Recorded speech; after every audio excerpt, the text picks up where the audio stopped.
Colombia no cuenta con un registro metódico que permita precisar tanto la incidencia como la prevalencia de la condición de discapacidad a nivel nacional. Para investigadores como Julio César Gómez Beltrán, autor de la investigación Discapacidad en Colombia, reto para la inclusión en capital humano, publicado en el 2010, variables como utilización de conceptos poco claros, uso de distintas herramientas de recolección de información, diversidad de intereses en los aspectos por conocer, confusión sobre qué era lo específico, qué lo importante o qué lo estratégico, han limitado la producción de información estadística sobre discapacidad nacional. Los diferentes estudios coinciden en que en Colombia, 1. La discapacidad aumenta con la edad, siendo mayor su incidencia a partir de los 45 años. 2. La diferencia entre géneros no es significativa. 3. Las principales causas se asocian a enfermedad general y violencia. 4. El nivel educativo entre las personas y hogares con discapacidad en promedio es mucho menor frente a la población sin discapacidad. 5. La participación social de la persona con discapacidad es 17%. 6. Las familias con personas con discapacidad son más vulnerables económicamente. Finalmente, las restricciones para el desarrollo de actividades y el acceso a salud, educación y trabajo, entre otros, se deben en parte a las actitudes de la comunidad, lo que genera barreras de acceso a las instituciones y a las tecnologías. Los Ministerios de Protección Social, Educación, Transporte, Defensa, Comercio, TIC, Hacienda, ICBF, SENA, INSI, INSOR y demás entidades y organismos del sector público y privado podrán contribuir en el desarrollo de actividades de promoción y difusión de los derechos de las personas con discapacidad. La política pública en discapacidad se construye dentro del marco conceptual de manejo social del riesgo que impulsa la reforma de la protección social en Colombia y en concordancia con el concepto de discapacidad de la Clasificación Internacional del Funcionamiento y Discapacidad de la Organización Mundial de la Salud. Dicha política pública está conformada por 3 componentes estratégicos: promoción de entornos protectores y prevención de discapacidad, equiparación de oportunidades y habilitación-rehabilitación. Pregunto a los invitados, quien quiera responder, bienvenido. ¿Cómo los productores de televisión digital y contenido audiovisual integran a entidades que agrupan a comunidades en condición de discapacidad en sus procesos productivos como instituciones garantes para la creación de contenido digital para la televisión o para las TIC que tenga accesibilidad y una técnica pertinente? Omar, yo creo que el tema yo lo plantearía desde 2 ángulos. Yo devolvería la pregunta, ¿no? Porque es que los investigadores siempre hablan del resultado de su investigación. Yo pregunto, ¿y el problema no son los investigadores? Mire, usted coge la información del DANE y usted encuentra como 7 millones de personas bajo distintos rótulos, ¿no? Que esa es la otra parte que se nos va volviendo bastante atractiva para las discusiones. Ciegos, sordos, discapacitados visuales, discapacitados auditivos, discapacitados cognitivos. Ustedes oyeron hace un rato invidentes en condición de discapacidad. Ustedes saben qué es lo que quieren investigar. Entonces, cuando yo no tengo claro qué es lo que quiero investigar, pues el resultado de la investigación pues no es claro. Y si no pregunto abierta y directamente y claramente, pues qué es lo que estoy investigando, qué es lo que quiero saber.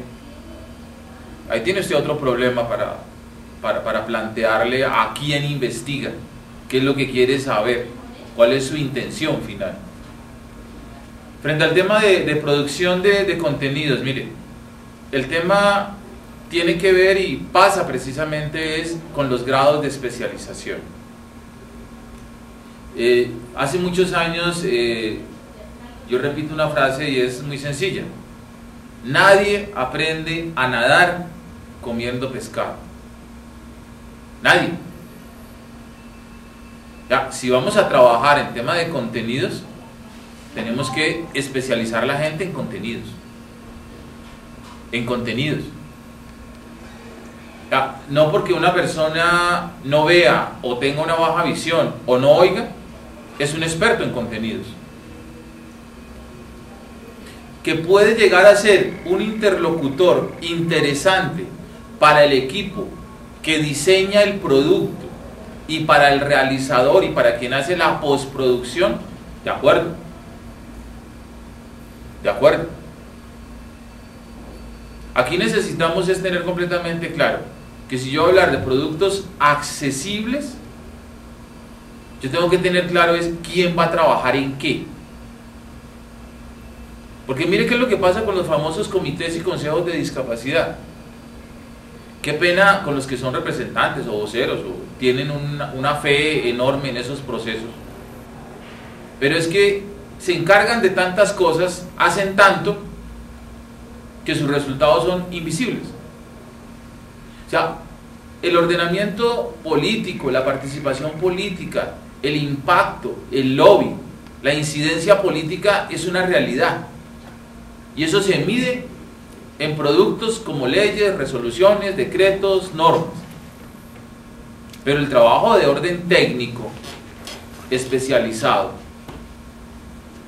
implica precisamente grados de eso, de especialización. Y vuelvo a citar a la Corte Constitucional con el excelente estudio que hace. O sea, ¿qué es una lengua de señas? Es que quien va a volver, ¿sí?, el contenido que se preparó, que se diseñó, pensando en una comunidad que maneja una lengua oral, cuando lo va a volver señas, tiene que pensar es precisamente como piensan los traductores. Es que ese no es un ejercicio mecánico. Mire, no porque yo hable inglés, yo soy un buen traductor al inglés. Eso tengámoslo completamente claro. Tanto así que en el mercado, cuando usted va a buscar libros de filosofía o literatura que se producen en una lengua extranjera, usted mira quién es el traductor. Y usted mira cuál es el prestigio de la casa editorial en traducciones para comprar el libro. Ese estándar de calidad lo necesitamos en las señas. Yo a mis estudiantes cuando debato el tema les digo, es que mire, no es pararse al frente a hacer musarañas y morracos. No, es un ejercicio de verdad de plena tarea de traducción. Y para usted traducir, usted necesita acercarse a otra cultura. Usted tiene que profundizar en eso. Con la descripción de video, ¿qué pasa? Con la descripción de video pasa exactamente lo mismo. Es que no es hacer lo que hizo aquí un museo, que fue coger y colgar en internet unas frases ahí, que es que ahora aparece una fotografía, ¿sí? Ahora aparece la portada del museo. Y eso era descripción de video porque aquí estamos aplicando el concepto de diseño universal. Entonces, alguna norma de diseño universal decía, descripción de video, describa las imágenes. Venga, en esto tenemos que ser serios. Y, ojo, quien hizo las recomendaciones para esa descripción de video fue una persona ciega. No tengo ninguna duda de las competencias de esa persona ciega en su ejercicio profesional, pero de descripción de video no sabe nada. Nada. Y el producto que presentaron para las personas ciegas en Colombia, qué pena, pero es que ese producto es absolutamente incompetente, o sea, no sirve para nada. Entonces aquí tenemos que saber, las personas ciegas y las personas sordas que van a trabajar en contenidos tienen que formarse, tienen que especializarse y tienen que trabajar muy duro. ¿Por qué? Porque el mercado exige eso. Porque yo no puedo llegarle a RCN o a Caracol únicamente con la presión de haga. Y cuando él se voltee y me diga, bueno, ¿y qué hago? ¿Qué hago? Muéstreme el experto, ¿dónde está? ¿Sí? Y entonces resulta que voy a enfrentar problemas, ¿sí? Y solo voy a poner un ejemplo, producto de la imaginación, no estoy diciendo que sea real, pero qué tal que me salga la persona sorda del departamento de Nariño y me diga, no, pues es que esas señas yo no las entiendo. ¿A quién fue que contrató usted para que hiciera esas señas? ¿Sí? ¿Y qué me va a pasar con las personas ciegas a propósito de la descripción de video? Cuando comience, bueno, ¿y esa descripción y qué? Porque es que esa descripción a mí lo único que hizo fue evitarme ver la película. Aquí tenemos que ser absolutamente responsables en estos procesos. O sea, zapatero a tus zapatos. Bienvenidas todas las personas ciegas y todas las personas sordas que se quieran especializar en contenidos audiovisuales. Esa sería mi respuesta. Bien, gracias. Wilson. Profesor, yo tengo un comentario al respecto. Usted hablaba que efectivamente un hablante de inglés no necesariamente es un buen traductor. Y usted ha dejado sobre la mesa la necesidad de formar a personas ciegas o sordas en la creación de contenido o traducción de contenido audiovisual. La pregunta es, ¿hasta qué punto las personas que no son ciegas también pueden tener la misma formación y pueden llegar a hacer el proceso con la calidad necesaria para una persona ciega y sorda? Si esto es posible, ¿usted lo ve factible o no lo ve factible? Por mi experiencia, porque llevo trabajando en descripción de video 7 años, pero además soy comunicador social, periodista formado, egresado de la Universidad Externa de Colombia, ¿sí? Y formado por maestros que se sentaron conmigo a trabajar producción de televisión. O sea, no es soberbia, por favor, no me va a malinterpretar. Mi compañero de asiento del externado era Daniel Coronel, un genio de la periodismo en televisión. Entonces, en mi formación aprendí de televisión, aprendí de cine, y mis trabajos de cine, de televisión y de audiovisuales en la universidad los presenté. O sea, yo soy una persona ciega que jamás exoneraron en la universidad de ninguna cátedra de contenido audiovisual, nunca, nunca. Yo vi todas las materias, fotografía, audiovisual, las 2, 3 materias de televisión y las 2 materias de cine. Y he escrito sobre eso. Entonces, cuando fui a trabajar en descripción de video, estaba formado en eso. ¿Qué discuto yo con los videodescriptores? Los videodescriptores ven. Y yo digo que yo tengo allá en los Estados Unidos de América un club de fans. Y cuando yo llego a las reuniones, cuando yo me presento, le digo, yo soy la persona que mi función es destrozar su trabajo. Usted puede hacer una buena descripción de video, pero usted necesita un experto para filtrar su trabajo. Lo necesita. Vuelvo y le digo, el staff de videodescriptores en el proyecto que yo trabajo, que es el proyecto del Departamento de Educación para la televisión educativa en español en los Estados Unidos de América, el staff de videodescriptores todos ven y saben escribir. ¿Sí? Entramos a apoyarlos los que sabemos de televisión y el staff de consumidores. O sea, es un proceso complejo. Espero haberle contestado. Sí, a lo que voy yo es que lo que se comentó es que efectivamente si lográramos nosotros una sensibilización del país hacia este problema, se van a necesitar personas expertas y hay que buscarlas y hay que formarlas. Y a lo que yo veo es que no necesariamente, probablemente la persona que se quiera formar es una persona que no vea. Entonces, ver cómo podemos nosotros lograr formar personas tanto videntes como no videntes en la generación de audiodescripción de calidad, como se lo dice. Mire, yo lo espero en la Universidad Externa de Colombia. Allá existe la cátedra de televisión para ciegos y no es una cátedra de sensibilización, ¿sí? Entonces, es un curso libre, con mucho gusto en febrero lo espero. ¿Adriana? Sí, bueno, un poco pues digamos para ir redondeando varias ideas, el asunto pues bueno, tenemos como varias situaciones, varios fenómenos. Debemos seguir trabajando pues en la parte de cambiar el imaginario social frente a las personas sordas, sordociegas o ciegas. Pues los canales necesariamente van a tener que hacer pues un trabajo de sentarse pues con las entidades que técnicamente nos encargamos del tema a nivel estatal pero también con las asociaciones de personas. Porque no solo se trata de que hagan las adecuaciones técnicas, sino también que haya un cambio en el imaginario y en las representaciones sociales que tienen acerca de las personas.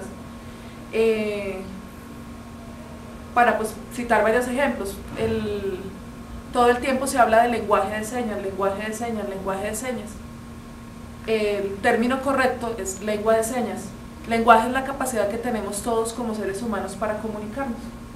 La lengua de señas es una lengua igual al castellano, igual a otras lenguas orales, que tiene pues unas diferencias, tiene también su propia gramática, su propia estructura, pero pues tiene diferencias con las lenguas orales. Hay otro tipo de imaginarios, está el imaginario de que la lengua de señas es universal. La lengua de señas, como cualquier otra lengua, tiene su propia dinámica y tiene su propio contexto territorial. Entonces tenemos la lengua de señas colombiana, la lengua de señas francesa, la lengua de señas americana.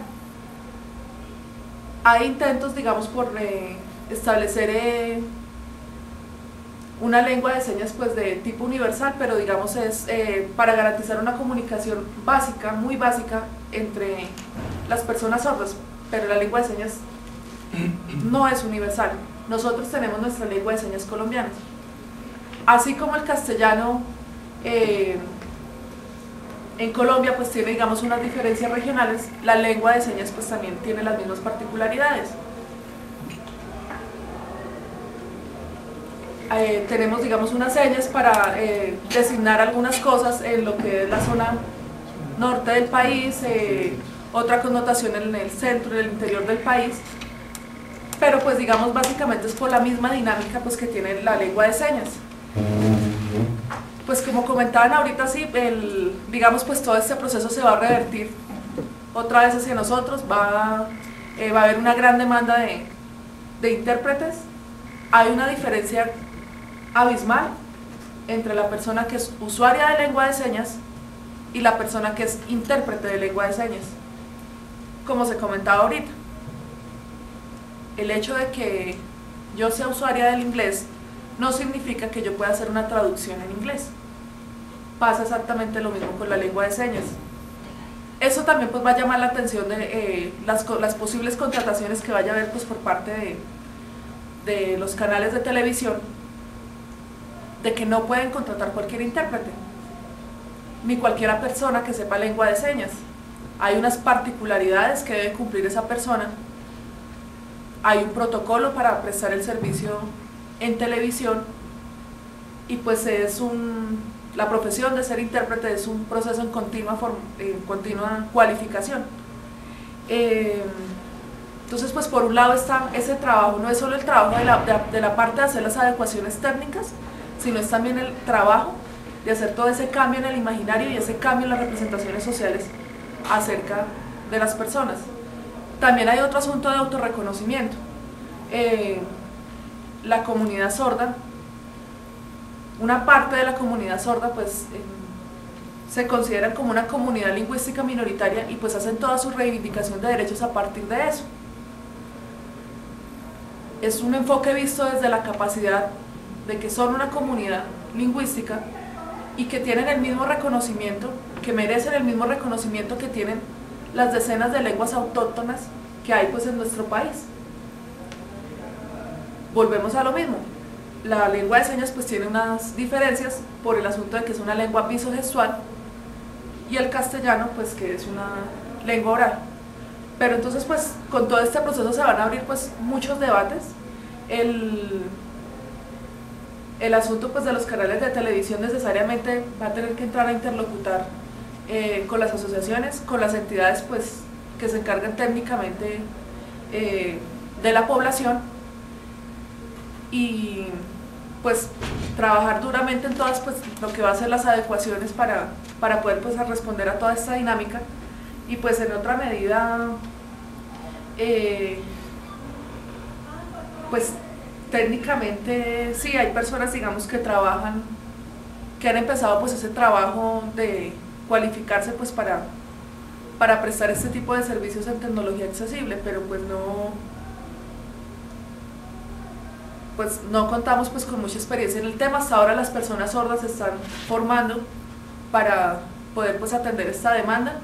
En el Instituto Nacional pues para sordos, pues por poner un ejemplo, nosotros prestamos el sistema de closed caption para City TV, en el canal pues que es donde se transmiten las sesiones del Congreso. También pues tienen su recuadro en lengua de señas, pero pues nos hace falta trabajar mucho. Hay personas sordas que también se están cualificando para servir de modelos en los videos en lengua de señas. Hay entidades que están haciendo esfuerzos gigantes por que sus páginas web se presente la información en lengua de señas, pero pues digamos estamos en proceso. No llevamos muchos años en esta experiencia. Nosotros como INSOR también hasta ahora estamos pues prestando ese servicio a las entidades, de prestarlos facilitar la producción de videos en lengua de señas. Pero pues bueno, hay que trabajar duro, hay que cualificarnos, hay que pues continuar con todo este proceso. Es importante pues hacer también el llamado de atención que no es solo pertinente la contratación de intérpretes en lengua de señas, sino también de la misma comunidad sorda. Los modelos, los nativos, los usuarios de la lengua son las personas sordas, y pues por ello necesariamente pues los canales tendrán que entrar a contratar con ellos, sea con personas particulares o sea directamente con las asociaciones. Pues básicamente eso era como lo que les quería comentar, que el asunto más que técnico y de recurso, también es importante pensar en eso, en el cambio del imaginario social y de la representación social. Wilson y luego Wilmer. Tú comentabas que efectivamente existen unos procesos de formación de intérpretes en lengua de señas. Ahorita las instituciones que forman los intérpretes es solo, existen otras instituciones que hagan la formación de intérpretes. Bueno, pregunta clave. Actualmente pues la Federación Nacional de Sordos, FENASCOL, cuenta con los cursos de lengua de señas colombiana. El INSOR no presta ese servicio. Digamos, nuestra misión está enfocada a prestar asesoría de asistencia técnica a las Secretarías de Educación Social, a las Secretarías de Educación de los entes territoriales certificados para la prestación del servicio educativo a las personas sordas. No tenemos pues dentro de nuestra misión, dentro de la formación de intérpretes, como tal, digamos, como un proceso sistemático. ¿Qué hacemos nosotros? Nosotros nos desplazamos al territorio y cualificamos a los intérpretes, pero no es sistemático, no es en el tiempo. La ley 982 plantea una situación, y es que para el proceso de certificación de intérpretes lo debe hacer una institución de educación superior. ¿Ya existe algo? Ahí pues digamos diste en el punto de quiebre. Tenemos una situación, fue en el año 1997, se hizo un proceso con la Universidad del Valle, donde se certificaron 27 personas. De estas 27 personas, aproximadamente 2 están ejerciendo en la actualidad como intérpretes oficiales de lengua de señas. No hemos tenido más procesos. Ha sido pues digamos complicado porque hay que construir un currículo, hay que construir unas pruebas estándar, pues que permitan identificar si esa persona es intérprete o no es intérprete oficial. La única experiencia que tenemos es la de la Universidad del Valle en el año 1997. Hemos también hecho pues algunos acercamientos con la Universidad Nacional, con el Departamento de Lingüística, digamos pues para trabajar en ese asunto. Se hizo un diplomado en el año 2009 para cualificar a intérpretes en el tema, pero son cursos de cualificación, pero pues digamos no de certificación oficial. Actualmente pues ahorita nos encontramos trabajando con el SENA para promover un programa técnico para intérpretes, y pues también la Universidad del Valle tiene abiertas ahorita las inscripciones para un proceso tecnológico para intérpretes de lengua de señas, para formarlos. Pues así como conclusiones, digamos, el proceso más adelantado lo ha llevado, el liderazgo lo ha asumido la Universidad del Valle. Se han hecho pues trabajos también con la Universidad Nacional,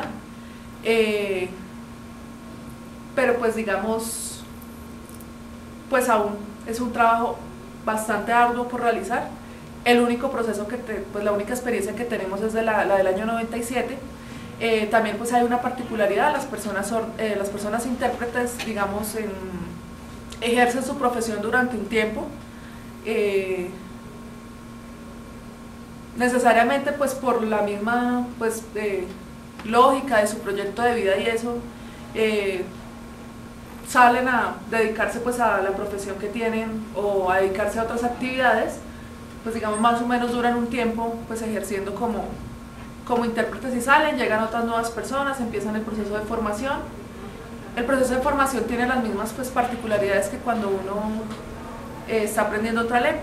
Algunas personas se demoran muy poco tiempo, algunas personas podemos pasar años en el proceso y no alcanzamos el nivel para ser intérpretes.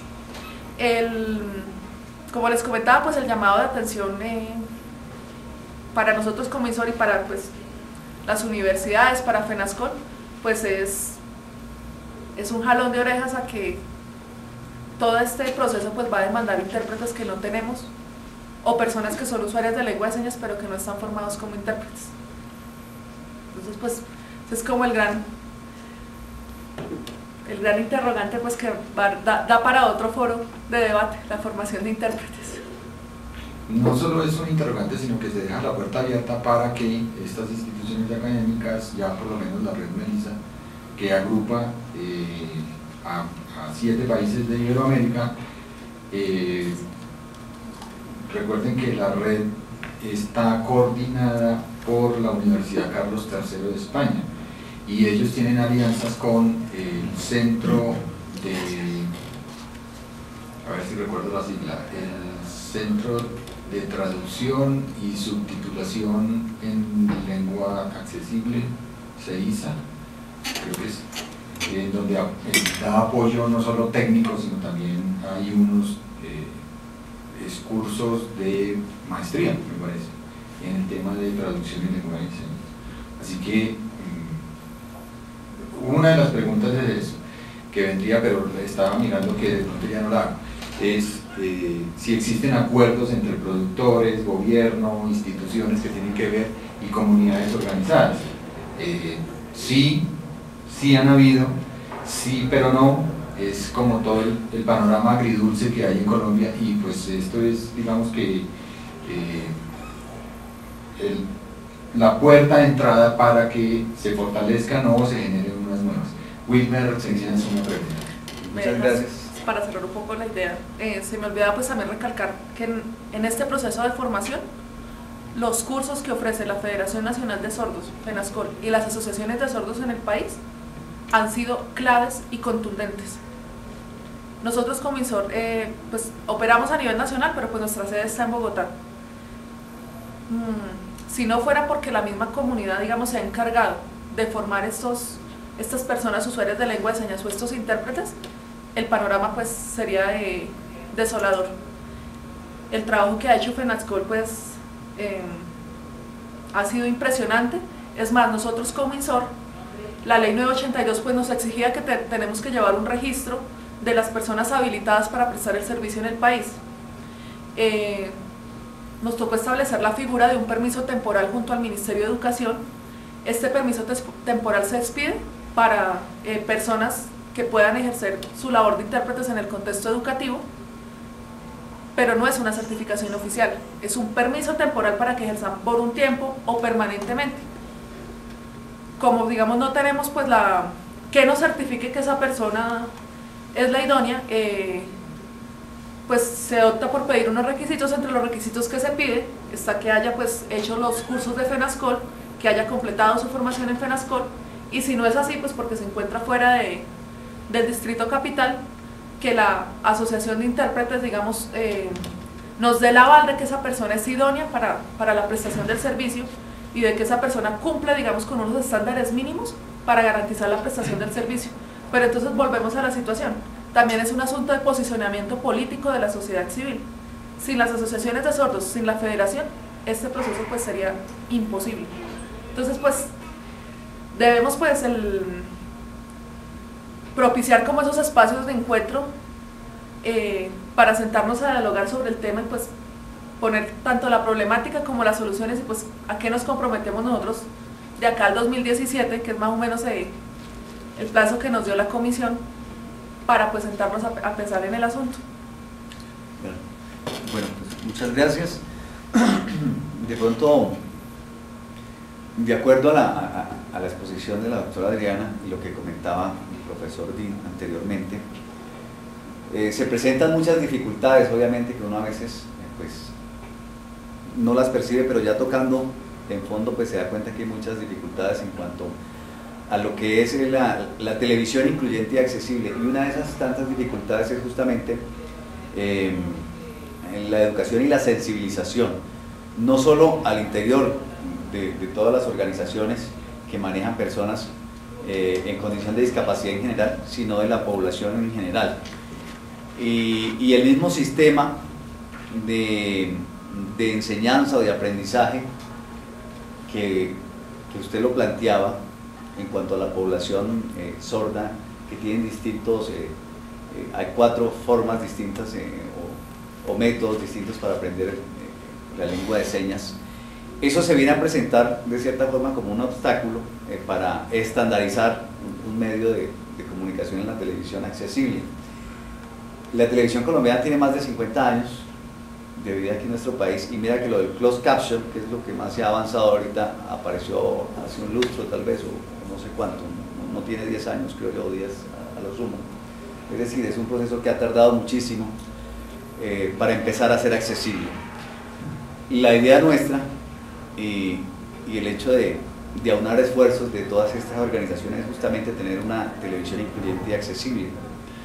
Pero ¿será que queremos nacer y de una vez caminar, o estamos en ese proceso de empezar a gatear? Porque hay que organizar muchísimas cosas y de pronto buscar una estandarización, que todos podamos ver la misma televisión, las personas, y que el mensaje a todos les llegue por igual.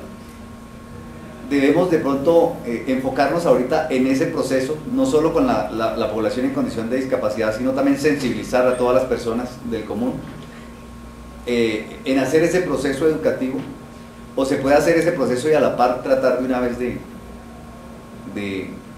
pedir el espacio, o de pedir que se nos tenga en cuenta en la televisión incluyente y accesible. Son 2 cosas distintas, ¿no? Es decir, sensibilizar a la comunidad y de pronto buscar estandarizar, que yo creo que es un poco complicado, ¿no? Ese tema es un poco complicado y se presenta como un obstáculo a lo que queremos. Pero se puede hacer paralelamente eso, buscar los espacios mientras la gente no esté adaptada y esté educada en ese sentido. Se puede hacer paralelas las 2 cosas, o hay que primero pensar en educar a la gente, a la población en ese sentido.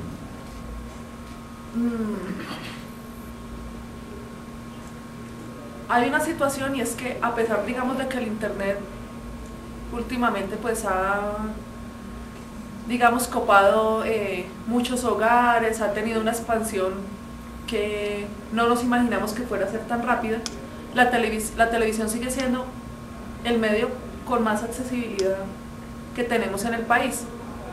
En algunas zonas remotas, en algunos sitios alejados, difícilmente uno va a encontrar internet, bueno, a pesar de los esfuerzos de Comparte, de Colnodo, de Vive Digital. De Vive Digital.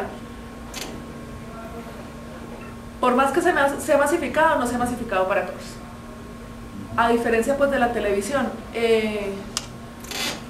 hace poco nosotros logramos un trabajo con Canal Capital de incorporar el noticiero en lengua de señas. El noticiero se transmite, los invito a que nos acompañen en esa transmisión todos los domingos a mediodía por Canal Capital a las 12 del día. A pesar de muchos esfuerzos que hemos hecho, pues las entidades, nosotros, no solo el INSOR, el INSI, sino también el Ministerio de Salud y Protección Social desde la Oficina de Promoción Social, la Dirección de Poblaciones de otros ministerios, el cambio de imaginario y de representación social que tuvo que ha tenido el noticiero, digamos, ha sido mucho más grande que el impacto que nosotros hemos podido tener como entidades. La televisión pues sigue siendo el medio masivo de comunicación por excelencia en nuestro país. Este noticiero pues digamos ha contribuido mucho a que las personas del común entiendan un poco qué significa ser persona sorda. Como pues comentaba ahorita Diane, que la lengua de señas no son gestos naturales, no son señalar objetos, sino que es una lengua como cualquier lengua, rica en gramática y que, digamos, pues tiene unas particularidades diferentes.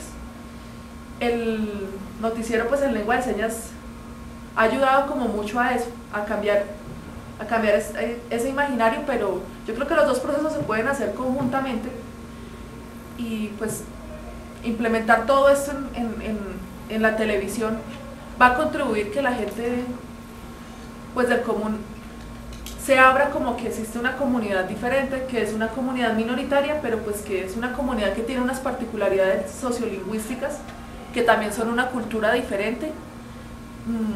También los estudios sobre cultura sorda en nuestro país pues hasta ahora se están implementando. A diferencia de pronto de otras comunidades que están arraigadas a un territorio, que tienen una concentración territorial, pues las personas sordas no, las personas sordas pues están por todo el país.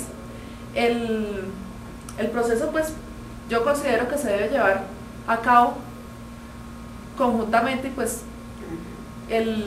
no sé si el tiempo nos da, creo que vamos corridos, un poco corridos.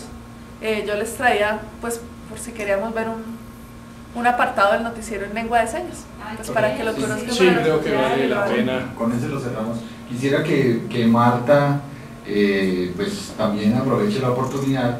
El INSI está desarrollando también producción en audiodescripción, en libros de audiodescritos. Esa es otra parte también que se incorpora al tema que nos convoca. A ver, yo pienso que nosotros en esa parte, al igual que está la norma, tenemos muchos vacíos. El INSI realmente trabajo en procesos de audiodescripción no los ha empezado. Nos han llegado como malas experiencias de España, de Argentina, de otros países que vienen, digamos, más avanzados en estos procesos y que de hecho pues el reflejo lo vemos nosotros en nuestros medios audiovisuales, que no contamos con esa posibilidad de accesibilidad, ¿sí? En esa parte hemos venido tomando como conciencia de que también tenemos que incluir el que inclusive dentro de la misma norma, porque como lo decía la política pública no incluye esta temática de los procesos de audiodescripción. Entonces es como la conciencia que de nosotros estamos tomando para empezarla también a irradiar. El proceso de audiodescripción pienso que no es tan complejo como puede ser lo de la lengua de señas, porque es precisamente descripción y es lo que nosotros pedimos, por ejemplo, en el caso cuando vamos a una película de cine, que la persona con la cual vamos sea más en carácter de descripción y no de interpretación, que es donde como se presenta el mal manejo, ¿sí? Y en eso pensaría que sería como lo fuerte de los procesos de formación cuando se empiecen, al igual, por ejemplo, de lo que pasa con la formación de los lectores para personas ciegas en los casos de pruebas de estado, ¿sí? Nosotros necesitamos que sean personas que sean conocedoras, por ejemplo, en el caso de una simbología matemática, ¿sí? Entonces es la descripción de lo que está presentando la imagen o el texto para no hacer interpretaciones. Bien, muchas gracias a los participantes, igualmente muchas gracias a los que no vinieron. Pues es un tema que estamos intentando sensibilizar y se ve la sensibilidad del país, o sea, me parece que aquí hay otras cosas mucho más interesantes y para los medios me parece que esto pues sigue siendo un tema relegado como para la iglesia.